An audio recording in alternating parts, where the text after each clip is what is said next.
Auntie. Welcome to the Brodart Tell Me More Fantasy webinar. I'm Elenita, and today we have four incredible authors that will be sharing their stories with you. But please join me in welcoming our moderator, Emily Marocek, who is also new to Brodart, and will be serving as one of our children's collection development librarians. Emily brings over a decade of experience in children's librarianship to our community. She is the co-moderator of School Library Journal's Heavy Metal blog, where she helps lead thoughtful discussions around major youth book awards.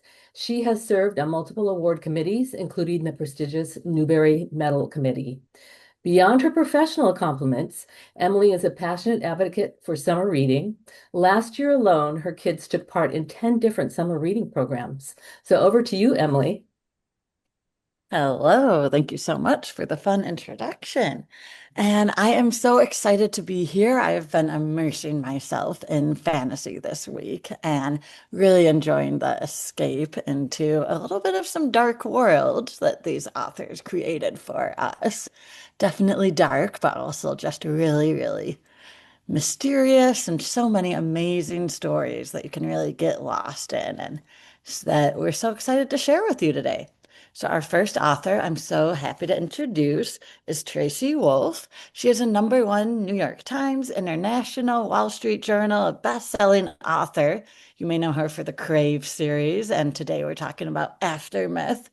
And she's a lover of vampires, dragons, and things that go bump in the night. So spooky is definitely in Tracy's wheelhouse. And I liked how it said she collects books, English degrees, and lipsticks. Your lipstick is looking great today, Tracy. Thank you very Definitely. much. I appreciate that.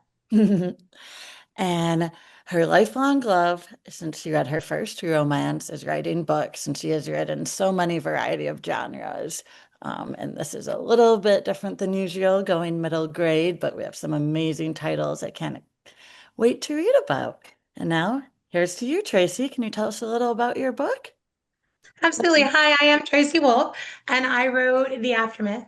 It's my first middle grade. It's got these really cool edges, which I'm super Oh. proud of and love to show off.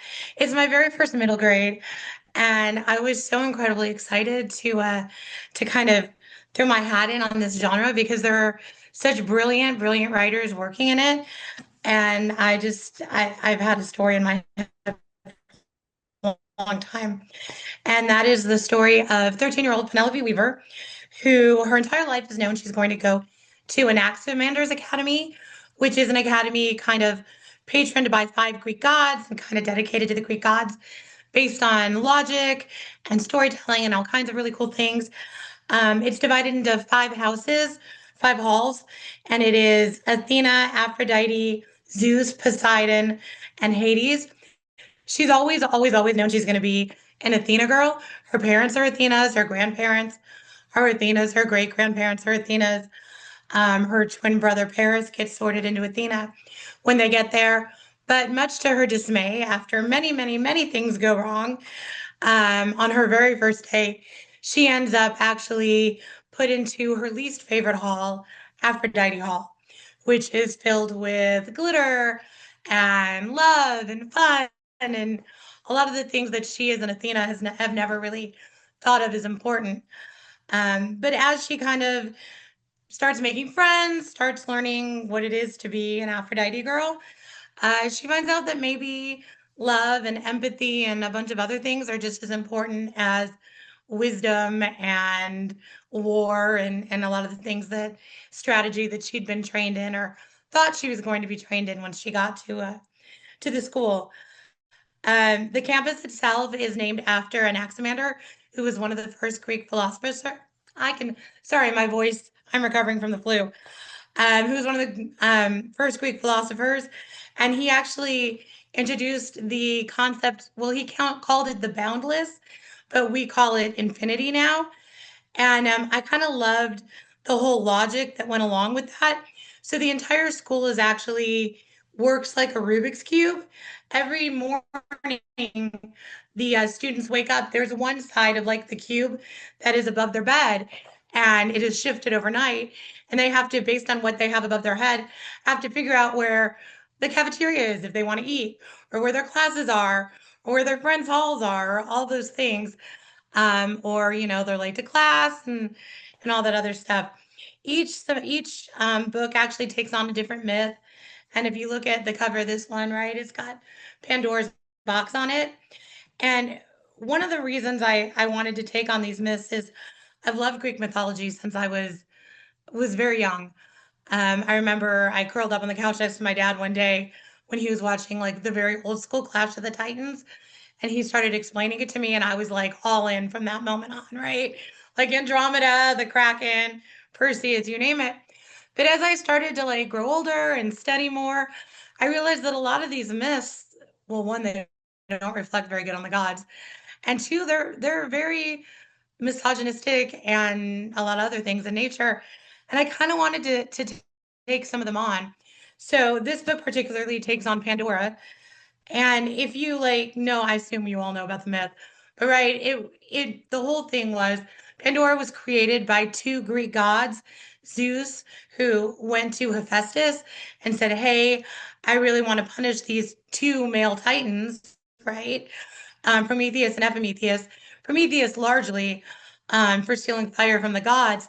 But the way that it went, right, is this is all part of their creation myth. Epimetheus and Prometheus were charged with creating all of the creatures on Earth. And Epimetheus was like happy go lucky. Sure, absolutely. He created like the giraffe, the platypus, all these fun things. Prometheus spent forever working on his one creation, which was man. And by the time he finished it, sorry, excuse me. By the time he finished it, Epimetheus had given away all the gifts, so he decided to steal fire and give it to humanity. Um, that made Zeus mad. He went to Hephaestus. They created Pandora as a punishment, and they gave her all these gifts, including this jar and unending curiosity. Went to Prometheus and said, "Hey, here's this girl, and I think you'd really like her." And he's like, "No, no, no, I don't think so." And he went to his brother and he said, "Hey, look, if Zeus offers you anyone," which right away we're looking at women as chattel, right? Something to be like offered.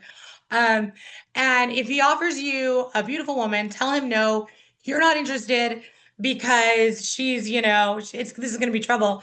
Epimetheus, of course, took one look at Pandora, was like, "Ooh, hot girl," said, "Sure," ended up marrying her. First time she's left alone, she ends up opening the jar and she gets blamed for unleashing all these terrible things on humanity. And I'm like, let's think about this.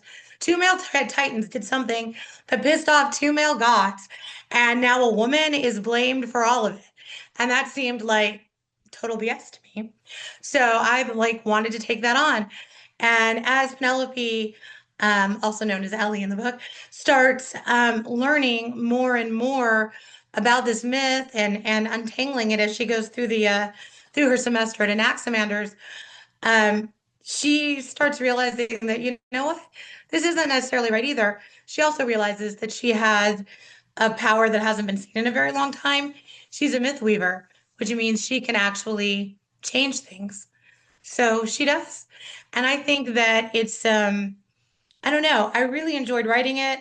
I really enjoyed the response to it so far because I think we're at a really pivotal time in American history, particularly where we're starting to ask these really hard questions. And I don't know. I think it's a fun way to explore, even if you've always been taught this or always believed something a certain way, maybe there's another ending. And maybe it's time if you don't like the ending that was kind of prescribed for you, and if you don't like the path that was prescribed for you, you don't have to follow it. Maybe you can change it. Maybe you can write your own myth, write your own story. And that's kind of what the book's about. Thanks, Tracy. That sounds so exciting. And yeah, it was really just such a good read. I like could not put it down and wanted to know Well, more what was happening. And I thank know you you so much. mentioned you've been enjoying the response so far, and I know you just finished up a book tour too. And just what type of responses and reactions are you getting from young readers to your book? Actually, they've been so enthusiastic. Some of my favorite things are this is the first time I've had readers this young. This is my 80th book, but the first time I've written middle grade. And it's been so amazing to see 11 and 12 and 13-year-olds respond to it and talk about their favorite parts and how much they love the campus and how much they love Penelope and her best friend Fifi. And the muses and all the other kind of stuff that I've run into. It's just a lot of fun to see that. I also feel really lucky because it's been named like it was an editor's pick. It was Barnes& and Noble Best of the Year so far. Um, and the Indie one, it made the Indie March April list. So I just feel really, really blessed and really excited that the message that I was hoping the book would convey seems to be seems to be hitting pretty well, and I'm excited about that. I was really impressed with how you did the characters of Penelope and Fifi and just kind of really pegged how different they were, but such good friends still. Well, I was about halfway through writing the book, and having a really good time doing it when I recognized, like I said, about halfway through, that I was actually writing the story of my best friend and I when we met our freshman year in college. And I was from San Diego and she was from a really tiny town in Texas. And she wanted nothing to do with me at first. I was like too loud and too glittery and too much. I'm obviously the Fifi part of this equation. She's the Penelope part. And I realized that one of the reasons I love Penelope so much is in a lot of ways I was writing my best friend and I was writing the origin story of our friendship, but from her point of view. And that was that the book's very special to me and the characters are very special to me for a lot of reasons, that being one of them. Great. Well, before we get on, and we'll have some time for questions at the end, and if anyone has any questions throughout this, you're welcome to put them in the chat. And I just want to know what house you would be in. You're sounding a little Oh, I'm an Aphrodite from Aphrodite what you girl, said. Oh, 100%. completely. I'm an Yes. Aphrodite girl. There's actually a quiz online from Simon and Schuster and through my Instagram that you can get to that'll let you figure out what house you're in or what hall you're in. And it's a lot of fun to take. Oh, Almost everybody I know, all the people I'm close to ended up in a Hades hall, which I thought was really interesting. that is interesting. I need to take this quiz now. See how I do. Okay, well, thank you so much, Tracy. And I'm sure these librarians will just love being able to share Penelope and all her adventures with their Thank you so young much. readers. And next we have taken a turn into a web song. Sorry, I can't speak. Web saga manga. We have Chihiro Hao, who wrote the Raven Saga, Volume 1. And born in Japan, Chihiro is a manga artist who has a passion for drawing since she was young. She attended Brigham Young University in Hawaii while working at the Polynesian Culture Center, and she was very inspired by their culture.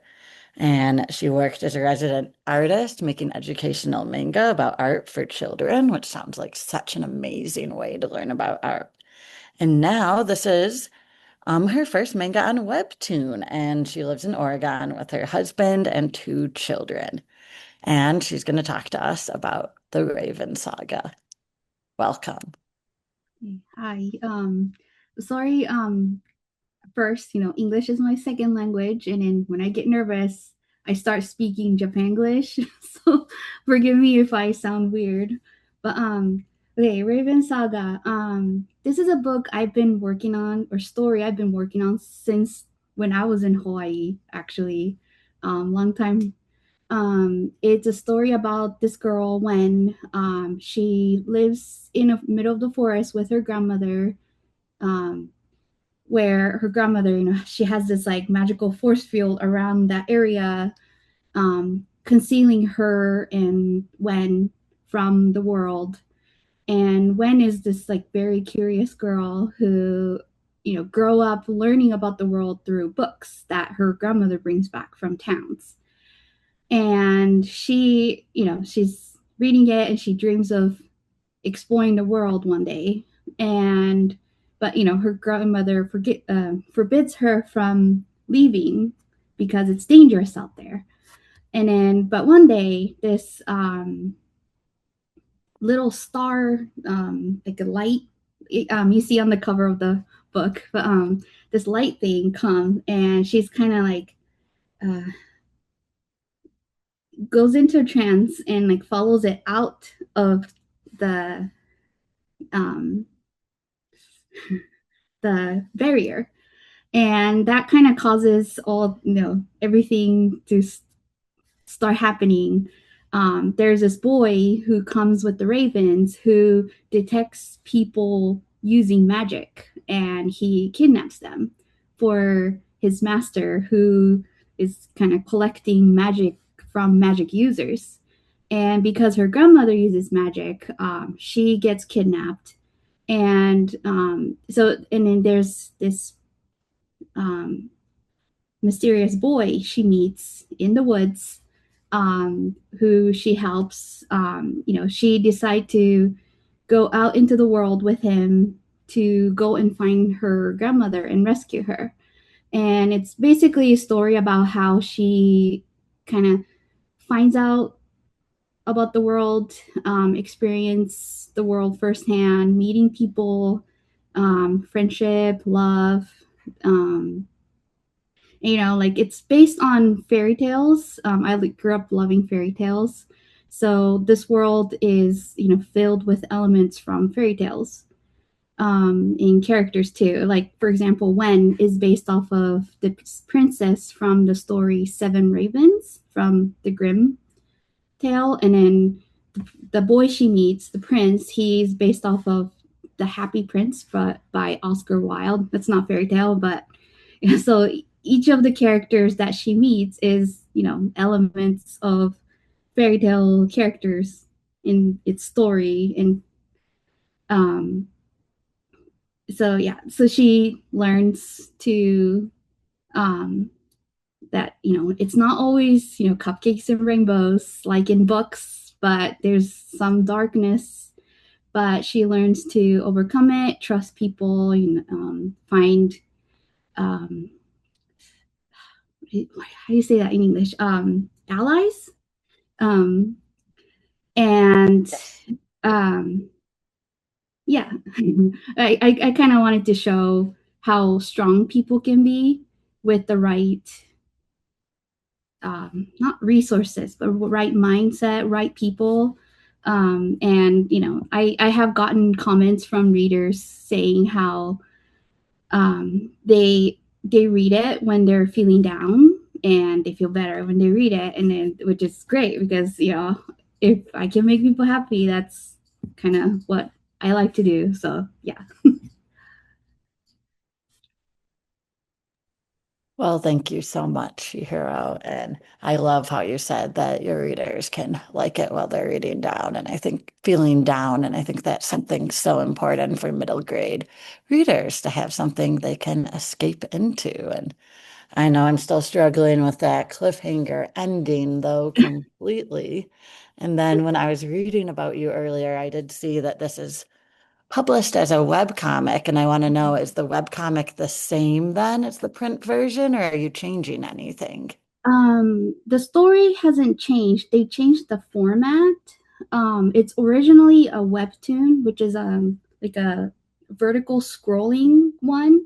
So all the panels are lined vertically.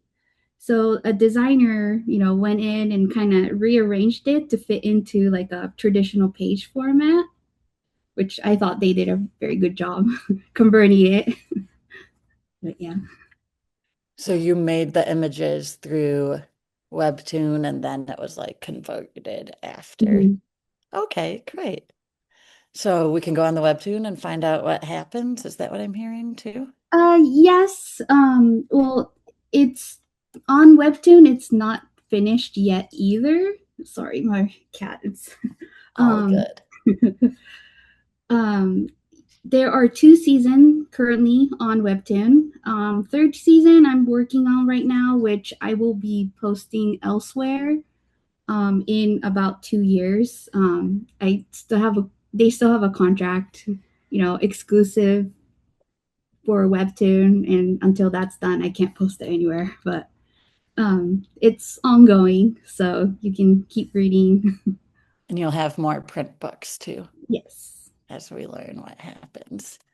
And I just loved how you talked about how fairy tales inspired your writing. And yeah, I definitely thought one was more of a Rapunzel. So Uh, I understand though when you say the seven ravens, that definitely makes yeah. sense. Well, it's not just one fairy tale story. It's just a whole bunch of different ones. So it is also Rapunzel, but it's just I just took a bunch of elements from different fairy tales and just included it throughout the story. And like for example, there's one character, Snow White. She's not just the Snow White from the Snow White and the Seven Dwarfs, but also the one from Snow White and Rose Red. I guess in the original German one, they're like completely different, but in Japanese translation and English translation, they're the same name.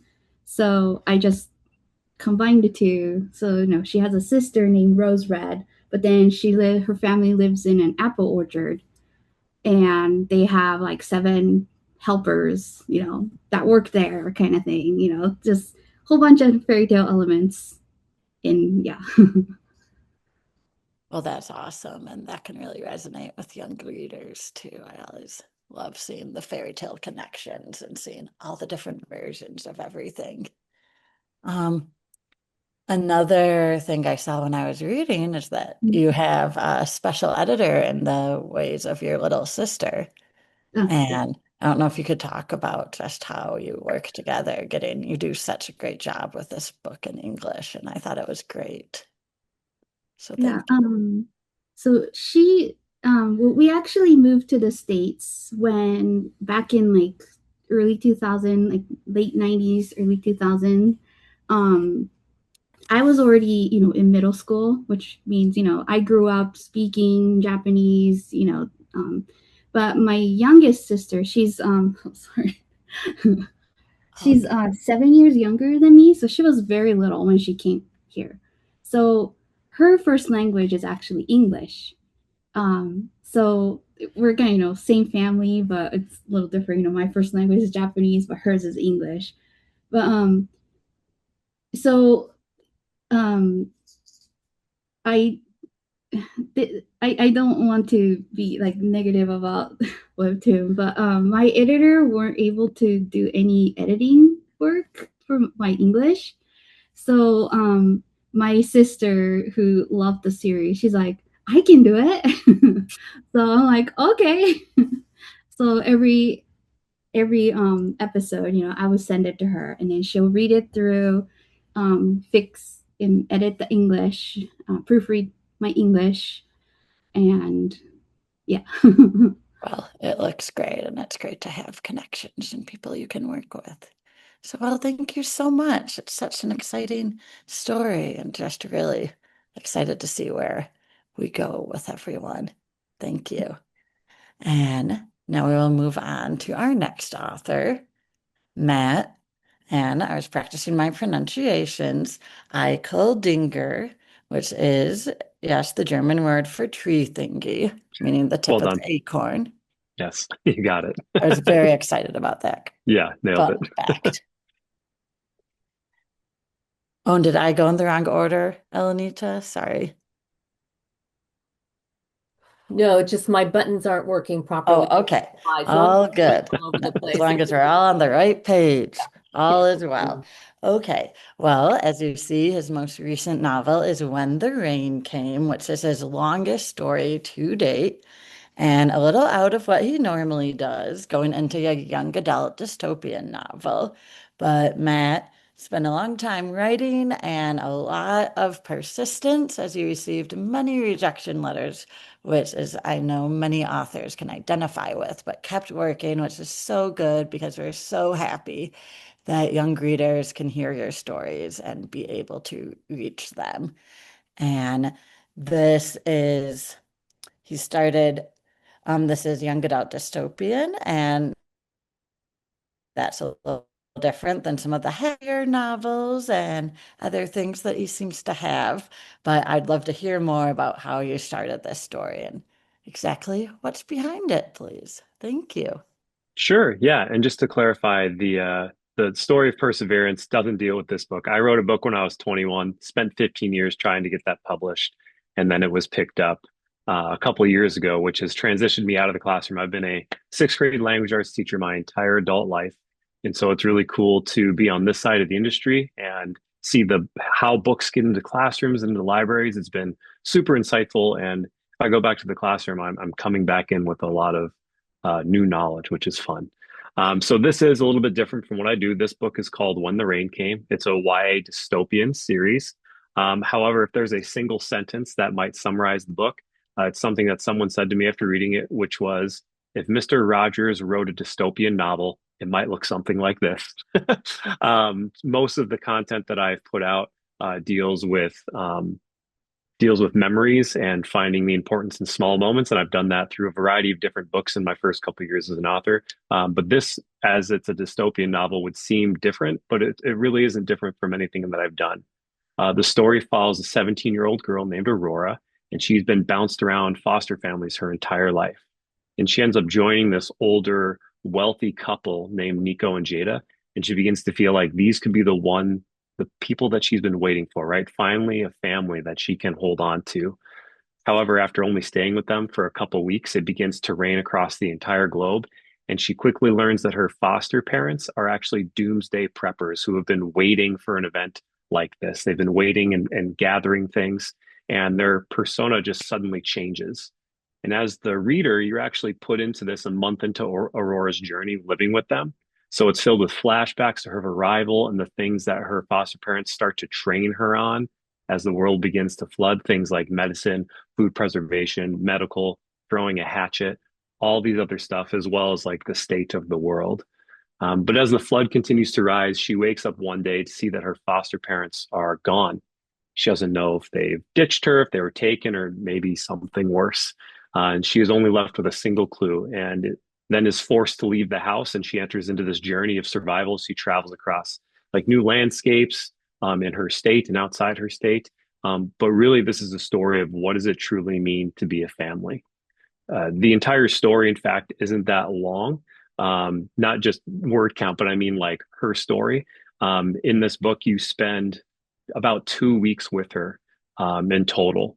It's a very fast-paced novel. The only complaint I've received is that readers wish the second book was available right now because they want their questions answered, which is always a good thing. But Aurora's entire story arc is pretty long. It's going to be 3 books long. Book one is called When the Rain Came, raining all over the globe. The second book is called When the Sun Returned.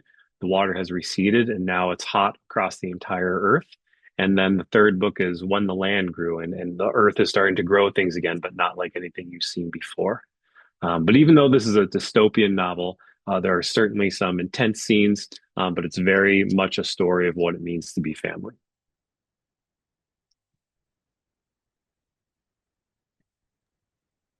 Well, thank you, Matt. That sounds great. And I really like the whole that's what it means to be family. I think that theme is so important. And I see that from the beginning to the end of that title. Oh, good.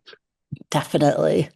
And I know something you mentioned in a video I watched too was that this book, even though it's your first dystopian and young adult, it's still very similar to your other stories. And can you talk a little about how it all goes together?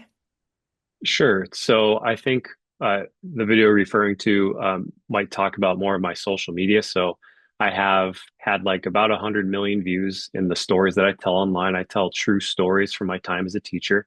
I saved thousands of memories with my students. And so much of what I share online is like the humanity as seen through the eyes of a kid, inspirational things, things that hit you right here in the feels. And in my middle grade novels, I like to say that they have lessons in them, but they're not lesson heavy. My Matt Sprout series is semi-autobiographical and follows all the embarrassing moments of my childhood. I have a book called Sticky Notes, which is some of those stories I share online. So I've kind of packaged that and put it in a dystopian novel, if that makes sense. And so it was really cool as someone who also really enjoys video games. It was cool to kind of put on my exploration video game hat and kind of, more or less become this main character and travel through this flooded landscape while thinking about, hey, if I were really latched on to wanting a family, what would I be thinking about as the world's collapsing? Would I be thinking about just survival or what would I be aiming for? So maybe that's what I meant when I said that in that video. Well, thank you. That was interesting. And yeah, these stories are definitely really great to hear. And it's interesting how we can identify so well to something in dystopia. And I hope we never have all of that rain. And Yeah. Never have to go through those challenges, but it's fun to read about and still relate. And then you did tell us the titles of all the future books. So do you know everything that's going to happen? Are they written or are you still developing right now? Book two is done. I think it's actually been like posted in all like the metadata stuff like Barnes and Noble and things, but it doesn't come out for 6 more months. This book comes out March 17th. And then the third book, I'm in the middle of writing. So I do know what's happening. I just haven't made it happen yet.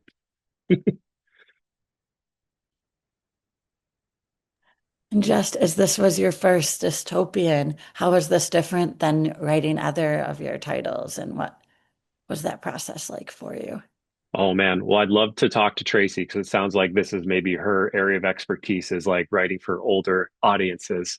It was much more complicated than writing for middle grade. My middle grade novels, I could write about a chapter a day and feel pretty confident in that chapter. And this is a book where I would write a chapter and then I have to start my next day by rereading that chapter and just keep compiling that to really keep all the different storylines correct. And so for me personally, it just took longer. I wouldn't say it was more difficult. It just took longer. But I really enjoy this genre. I like that, YA is for so many different people. You can write a book for middle grade all the way to older adult. And the reviews that I've gotten back are just what I intended to do, which is I want this to be a book that could live in a fifth grade classroom and then also on your shelf at home as an adult. So hopefully that theme continues too. I really like that theme of living in multiple places. And I think that's so good. It's then kids can pass on these books to their siblings and also Mhm. have their parents read them too and Yep. looking at them together, which is something pretty awesome.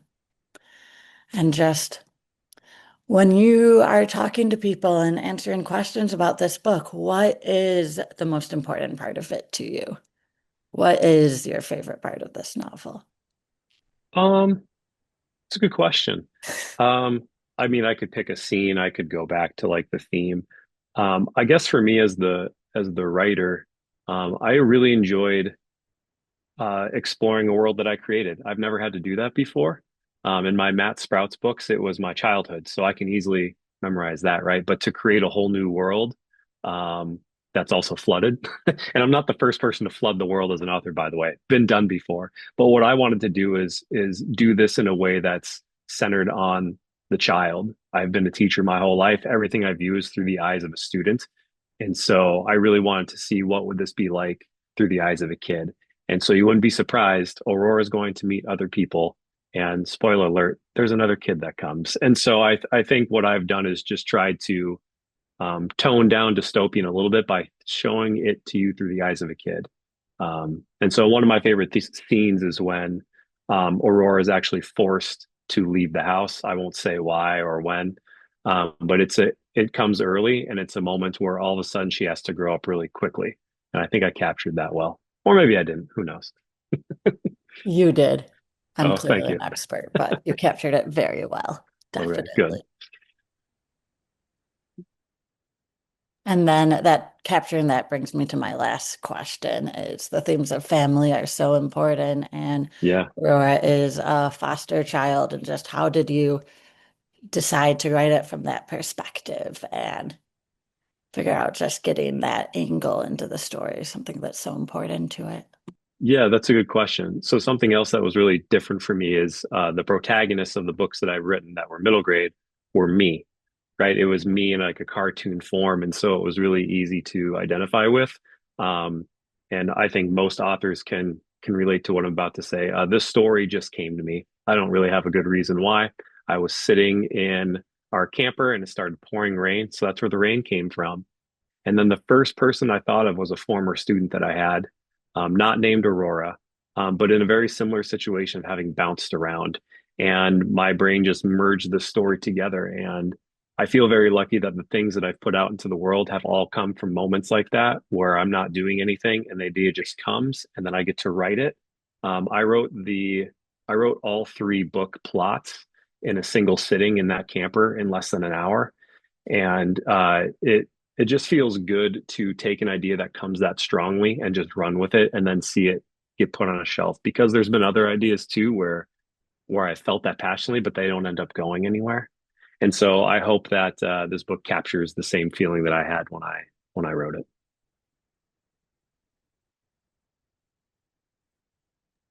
Well, thank you so much. You're Yeah. going to touch so many readers with this series, so thank you.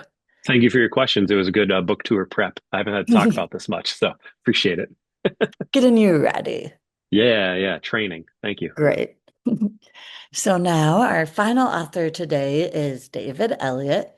He lives in New Hampshire and is the author of many, many titles over a variety of genres, picture book, middle grade, and poetry, some great poetry. And this is, we're diving into the world of fantasy in a book he's writing even with his child, which we can talk a little bit about, a new experience writing with his son. And yep, David was a Peace Corps volunteer. He wanted to be a classical singer, and here we are as an author and an amazing author. That's it. So now he wrote Bone Bag with his son, who he also wrote his first book for back in 1991. So that's an interesting full circle story. So 35 books later, let's hear about Bone Bag. Yeah. Hey, everybody. Thanks, Emily, for that nice introduction. And I just want to take a second to congratulate my fellow writers here. They all seem like terrific books, and you all seem like terrific people, and I can't wait to read them. So it's great. It's great to be here with everybody today. Yeah, so uh, about 20 years ago, I was walking around a lake. I live in New Hampshire. There are a lot of lakes here, and I had an image of a young boy living in a crumbling cottage in a very dark and ominous forest, kind of a fairy tale beginning, with his rather strange and cruel parents. And the only thing he really understands, and he's never seen another human being in his life. And everything he knows about the world, he's learned from this very loose and unbound, yellowed, stained collection of pages that he's found under his mattress. And he calls those the tatters. And those are just fragments. He knows they're fragments of larger stories, but he doesn't know what they are. So I had that idea, but sometimes ideas come to us, at least in my case, before we're ready for them. And so I carried that idea around for a very long time. And I began to understand that my intuition told me, and I understood that this was kind of an analog, that little image was very loose analog for my own early childhood. Wah, poor me. But I then kind of understood that it was just the tip of a much, much larger story, one that went far beyond my own life. And my intuition told me, and so much of writing is about intuition, I think. My intuition told me that this was a story that I would not be able to bring to its fullest potential. But it nagged me, as sometimes our stories do. And so I knew I needed a partner. And I just happened to know somebody who had the right sensibilities, who had the right reading background, who had the right imagination, and mostly who had the right level of craft, and also who had the right heart. And that just happened to be my son, my beautiful son, Eli. So, I asked him if he would be interested in getting on board, and he was like, "Oh, Dad, you again?" But he finally said yes. And I am so glad he did because it was really the richest writing experience I've had. I'm a little loath, it's just my own kind of thing. I don't like to talk too much about what the book is about because for me, every time I do that, it feels like the book dies a little bit. Because I think for each of us, if a book is rich enough, if it's real enough, if it's authentic and true enough, it's going to speak to each of us and tell each of us what it's about. And that will be different for each of us. So I hate to kind of concretize it in some way. But I will say that the book begins with a boy living alone in a crumbling cottage with his very strange and cruel parents, and he's never seen another human being. Um, And very early on in the book, he takes a leap, a literal leap. He jumps out a window of faith. And from then on, that is the beginning of his adventure to finding out who he is in this world and what his place is. And those are questions, by the way, that I think we're all asking all of our lives. I'm 78, and I still don't have answers to those questions. I'm still asking them, and that's true. So along the way, he meets ghosts, shapeshifters, as one does, an army of homeless children. There are floods, Matt. the, there are class divisions. There are friendships with both sexes. There are betrayals and many surprises. So, not too different from real life, though it's told in this setting. But I don't want to be too highfalutin because it's also, yes, it's about finding yourself. For me, that's the most important question. But it's also, I hope, a lot of fun. You know, for whenever I pick up a book, even as an adult, I'm still looking for that thrill, that propulsive energy I had when I was reading as a young person, when I was reading Kidnapped or Oliver Twist or any of their Dickens novels or any of the other books that I love and still read and reread. And so it was really important for me. And Eli is also a very good reader. He has been since the time he's a toddler, really. And it was important for both of us that the book have that kind of propulsive energy that, you know, we don't want, where you don't want to put it down ever. Um, and so we tried so hard to build that into the book. And I feel like the book won't be out until May 26th, I think. And so we're just now starting to hear from people, but many people talk about that momentum that the book has. Uh, I will say, though, that the one guiding principle that we used in writing the book was was a trope that we borrowed from the great nonfiction writer Vivian Gornick. And we understood that the plot was very important and the plot should be exciting and the plot should be fun. And I think it is. Uh, but we also understood that the plot is really just the situation. It isn't a story. The story is the character's response to that situation. And so we tried, this was our biggest goal, to keep our finger on the pulse of Bone Bag as he ran into both the hurdles and the rewards, the joys and obfuscations of this journey he is on. Um, yeah, I took some notes. Did I say everything I want to? I guess that's it. I just thought I'd leave a little time for some questions if you have any. I will say I love the cover by David Curtis. I think he did such a fantastic job. So thank you, Astor House, and thank you, David Curtis. I think that cover really does kind of convey the creepy vibes of the book, and especially in the beginning when he's just going in, going out, and with the bones. So definitely does a good job. Yeah. And yeah, so you mentioned just writing this with your son. I think that sounds like an amazing experience, and it would probably be really hard to write a book with another person.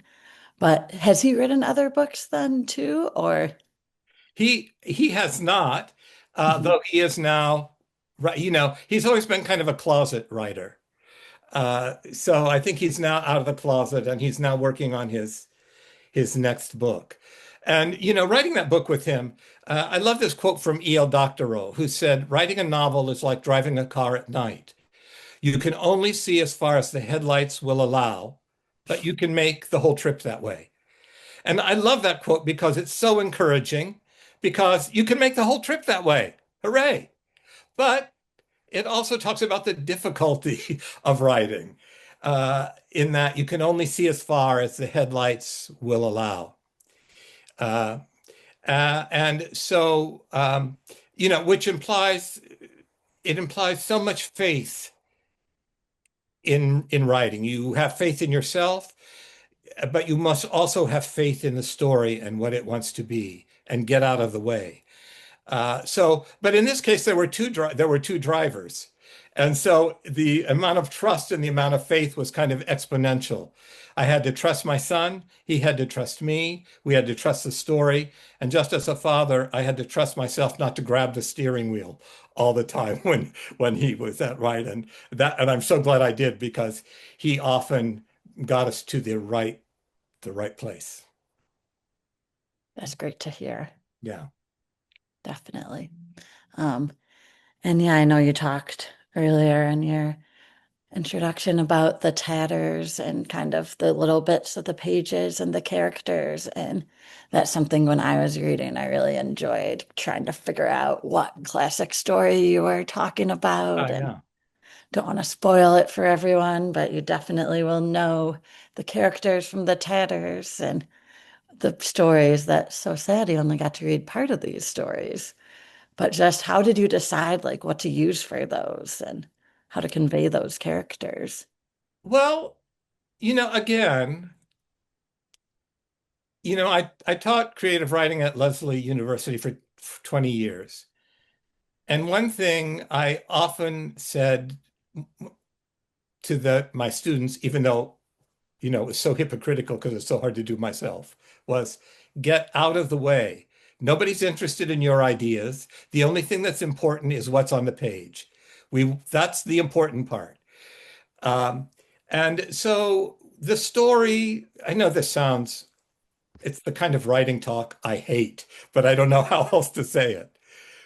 The story told us what books it wanted, and what classic books it it wanted to be. So the situation that Bonebag was in at the time, what parallel could he make to what he had read in those tatters? And so really those came, even though and of course, I mean, that's a little disingenuous, right? Because it is also true that they're both some of our favorite books that are in there. But we tried to really have it come from the story itself. Well, it definitely seems like it. Yeah, So thank you. good work. Thanks. And okay, well, thank you so much, everyone. And I think we have about 10 more minutes for some questions, right, Elenita? Or Yes, or there don't seem to be any questions in the chat, but do you guys have questions for each other or anything else you want to share that you felt you didn't get to share? and anyone's welcome to put questions in the chat if there's anything. And yeah, just hop on authors. Anything you wanted to share.